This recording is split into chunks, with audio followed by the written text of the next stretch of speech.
and welcome to After School Kids Lab. Today we are going to be making fortune tellers with a little bit of a twist. Every Wednesday we post a video doing a craft, a science experiment, a game, or a skill.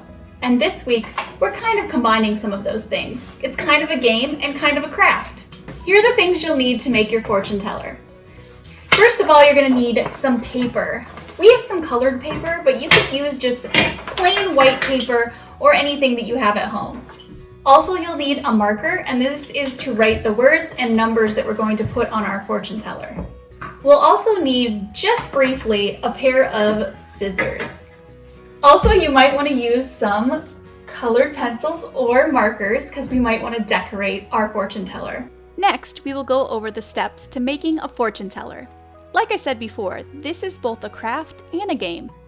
You will be using paper folding techniques often seen in the art of origami, which has been around since the 17th century in Japan. Paper fortune tellers as a children's game became popular starting around the 1950s. The game was originally made to predict someone's future, because the creator would make up fortunes to be revealed inside the folded paper. This is why this particular paper form was given the name of fortune teller. The fortune teller we are making will reveal something a bit different. To begin, you need to make a square piece of paper. To do this, fold the top of your paper over to the side of your paper as shown. A small rectangle will be left at the bottom, which you can remove with scissors. Next, you will unfold your square and fold it diagonally the opposite way you just did.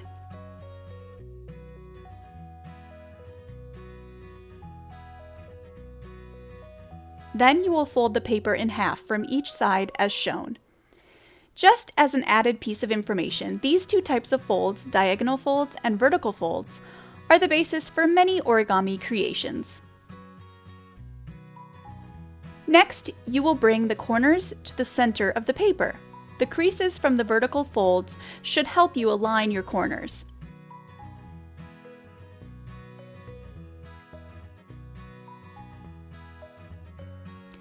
Then flip your paper over and fold the corners to the center again.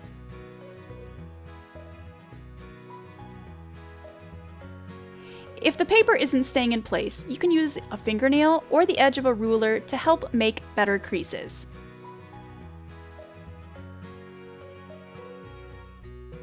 At this point, you may want to reinforce your vertical and diagonal folds to give your fortune teller extra flexibility.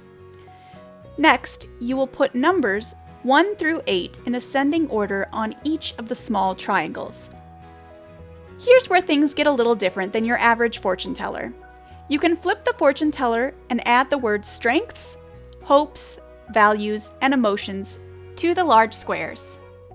Then you flip the fortune teller once more and open up the triangles with the numbers on them. Under each number, you will add a question. You can pick 2 questions on each topic we just wrote on the other side. So, 2 questions you might ask about someone's hopes, 2 questions you might ask about a person's strengths, and so on. One of our questions for emotions, for example, was when was the last time you felt happy? One of our questions for hopes was what is one thing you want to accomplish when you grow up? If you want, you can have an adult sibling or friend help you think of questions too. Last of all, you will place your thumbs and index fingers in the flaps created by the squares with topic words written on them. Then press the corners of the fortune teller towards the center as shown. At any point during the creation of your fortune teller, you may choose to decorate it. You may want to add extra colors or designs using markers or colored pencils. You could also add stickers or other decorations as well. Once you've completed the craft portion of this project, you can play the game. Fortune tellers are the most fun to play with if you have at least one other person. You could play with a parent, grandparent, brother, sister, or friend. You will ask that person to pick a word on the top of the fortune teller. Once they pick, spell the word out loud and open the fortune teller with each letter. You will alternate the direction you open the fortune teller from top to bottom and side to side. When you reach the last letter, leave the fortune teller open. For example, if the person chooses the word hopes, you'd say H and open the fortune teller one direction, and then say O and open the fortune teller the other direction, and so on. Then the person will choose a number that is shown. You will count up to that number out loud, again opening the fortune teller in opposite directions with each number. Leave the fortune teller open on the final number. Then the person will pick another number shown.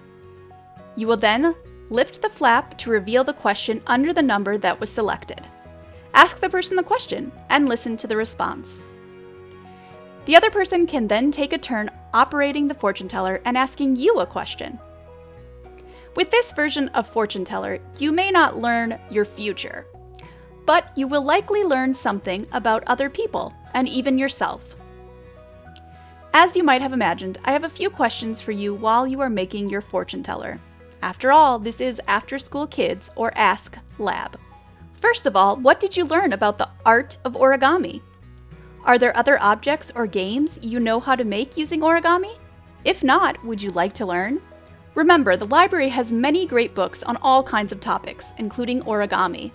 You can check out these books to learn different origami projects. Also, what kind of questions did you come up with for your fortune teller? Did you enjoy learning about others or sharing with other people things about yourself? How do you think you could create yet another type of fortune teller? What could you reveal? I've seen fortune tellers that have silly actions a person must do if they choose a certain number, like walk like a penguin or sing your favorite song. Maybe you could make your own fun game out of this origami project.